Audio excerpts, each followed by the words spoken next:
இன்றைய தியானம். மேலும் தேவன் மோசேயை நோக்கி, நான் யெகோவா சர்வ வல்லமையுள்ள தேவன் என்னும் நாமத்தினால் நான் ஆபிரகாமுக்கும் ஈசாக்குக்கும் யாக்கோபுக்கும் தரிசனமானேன். ஆனாலும் யெகோவா என்னும் என் நாமத்தினால் நான் அவர்களுக்கு அறியப்படவில்லை. யாத்ராகமம் 6:2-3. ஆண்டவரும் இரட்சகருமாகிய இயேசு கிறிஸ்துவின் நாமத்தினாலே இந்த காலை வேளையில இன்றைய தியான நிகழ்ச்சியின் வாயிலாக உங்கள் ஒவ்வொருவரையும் சந்திப்பதில் நான் கிறிஸ்துவுக்குள் மிக்க மகிழ்ச்சி அடைகிறேன். பிரியமானவர்களே, கர்த்தர் மோசேயை நோக்கி கூறுகிற காரியத்தை இந்த அதிகாரத்தில் நாம் வாசிக்கிறோம். நான் பார்வோனுக்கு செய்வதை இப்பொழுது நீ காண்பாய் அப்படின்னு சொல்றாரு. பலத்த கையை கண்டு அவர்களை போக விட்டு, பலத்த கையை கண்டு அவர்களை தன் தேசத்திலிருந்து துரத்தி விடுவான் என்று கர்த்தர் சொல்றார் மோசே கிட்ட. மேலும் தேவன் மோசேயை நோக்கி கர்த்தர் தம்மை குறித்து வெளிப்படுத்துகிறார் மோசேக்கு. நான் யெகோவா, நான் யெகோவா சர்வ வல்லமையுள்ள தேவன் என்னும் நாமத்தினால் நான் ஆபிரகாம், ஈசாக்கு, யாக்கோபுக்கு தரிசனமானேன். அவங்க 3 பேருக்கும், ஆபிரகாம், ஈசாக்கு, யாக்கோபு, அவங்களுக்கு நான் சர்வ வல்லமையுள்ள தேவன் என்னும் நாமத்தினால் அவர்களுக்கு நான் தரிசனமானேன். ஆனாலும் யெகோவா என்னும் நாமத்தினால் நான் அவர்களுக்கு அறியப்படவில்லை. அப்போ ரட்சிக்கப்பட்ட கர்த்தருடைய பிள்ளைகளே, உங்களுக்கும் எனக்கும் கர்த்தர் இந்த நாளிலே நம்முடைய கண்களை திறந்து அவர் சொல்லுகிறார், நான் சர்வ வல்லமையுள்ள தேவன், ஆபிரகாம், ஈசாக்கு, யாக்கோபுக்கு தரிசனமான தேவன். இஸ்ரவேல் ஜனங்களுக்கு சொல்லும் பொழுது நான் யெகோவா என்று சொல்லி தம்மை வெளிப்படுத்தினது போல இந்த நாளிலும் அந்த யெகோவா தேவனாகிய கர்த்தர் இஸ்ரவேல் ஜனங்களுக்கு தம்மை வெளிப்படுத்தி அவர்கள் எப்படி வழிநடத்தினாரோ அதே போல இந்நாள் வரை ரட்சிக்கப்பட்ட சகோதரா சகோதரி, உன்னையும் என்னையும் நம்முடைய யெகோவா தேவன் நம்ம இதுவரைக்கும் வழி நடத்தி இருக்கிறார். நீங்க யாத்ராகமம் 6:6 வாசிச்சு பாருங்க. ஆதலால் இஸ்ரவேல் புத்திரரை நோக்கி, நானே கர்த்தர், உங்கள் மேல் எகிப்தியர் சுமத்தின சுமைகளை நீக்கி நான் உங்களை விடுவித்து உங்களை அவர்கள் அடிமைத்தனத்திற்கு நீங்கள் ஆக்கி ஓங்கிய கையினாலும் மகா தண்டனைகளினாலும் உங்களை மீட்டு.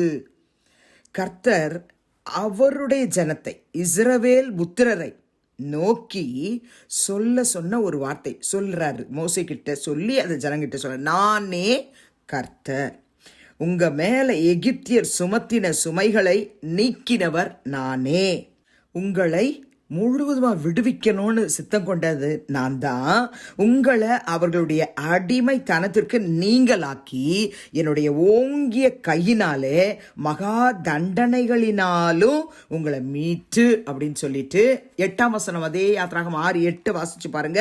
ஆபிரகாமுக்கும் ஈசாக்குக்கும் யாக்கோபுக்கும் கொடுப்பேன் என்று நான் ஆணையிட்ட தேசத்தில் உங்களை கொண்டு போய் அதை உங்களுக்கு சுதந்திரமாக கொடுப்பேன், நான் கர்த்தர் என்று அவர்களுக்கு சொல் என்றார்.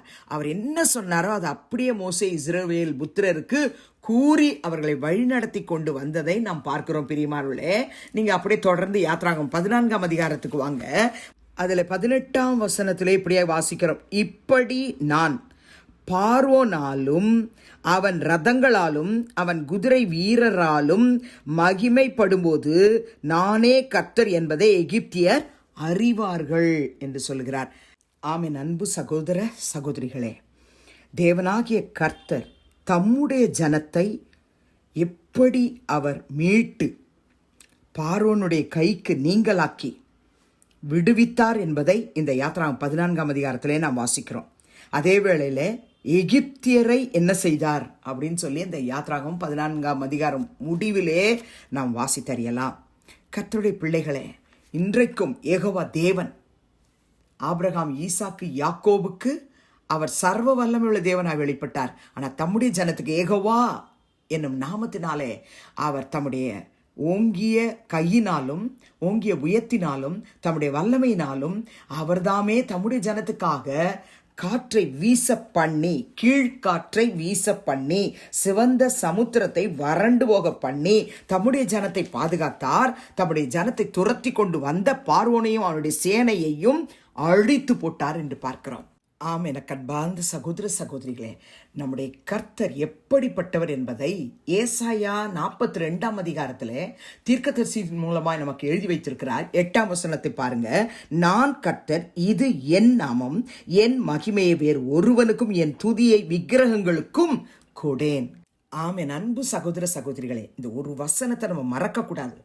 அவருடைய மகிமையை, அவருடைய துதியை விக்கிரகங்களுக்கும் வேறு ஒருவனுக்கும் கொடுக்க மாட்டேன் மிக தெளிவா சொல்றார். எஸ்ஐயா 43:11 வசனத்திலையும் கர்த்தர் தீர்க்கதரிசியின் மூலமாய் நமக்காக எழுதி வைத்திருக்கிறார்.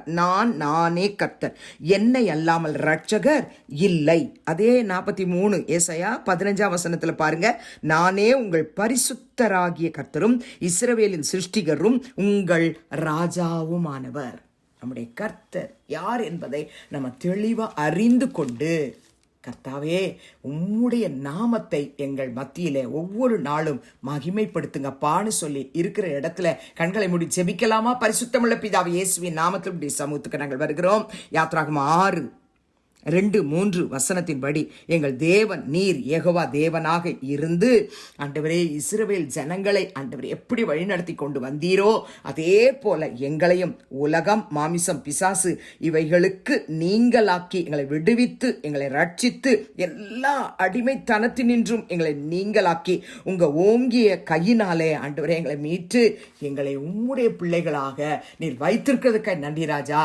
நீர் யார் என்பதை நாங்கள் தெளிவாய் விளங்கி கொண்டு உமக்கு மாத்திரம் துதி, கனம், மகிமையை நாங்கள் செலுத்த எங்களுக்கு நீர் உதவி செய்ய வேண்டுமாய் செபிக்கிறப்பா. நீரே ரட்சகர் ஆண்டவரே, உம்மை அல்லாமல் வேறொரு ரட்சகர் இல்லை என்பதை நாங்கள் அறிந்து கொள்ள எங்களுக்கு உதவி செய்ய போகிற கிருபைக்காக உமக்கு கோடா கோடி ஸ்தோத்திரம். எல்லாவற்றை காட்டிலும் எங்கள் பரிசுத்தராகிய கர்த்தர் நீரே, எங்கள் இஸ்ரவேலின் சிருஷ்டிகரும் எங்கள் ராஜாவுமானவர் நீரே என்பதை ஒவ்வொரு நாளும் நாங்கள் உணர்ந்து அறிக்கை செய்ய உதவி செய்யும், ஆசீர்வதியும். இயேசுவின் நாமத்தில் பிதாவே, ஆமென். கிறிஸ்துவுக்குள் பிரியமானவர்களே, இந்த நாளிலே கர்த்தர் தாமே உங்களோடு கூட இருப்பாராக, உங்களை ஆசீர்வதிப்பாராக, உங்களை நடத்துவாராக. ஆமென்.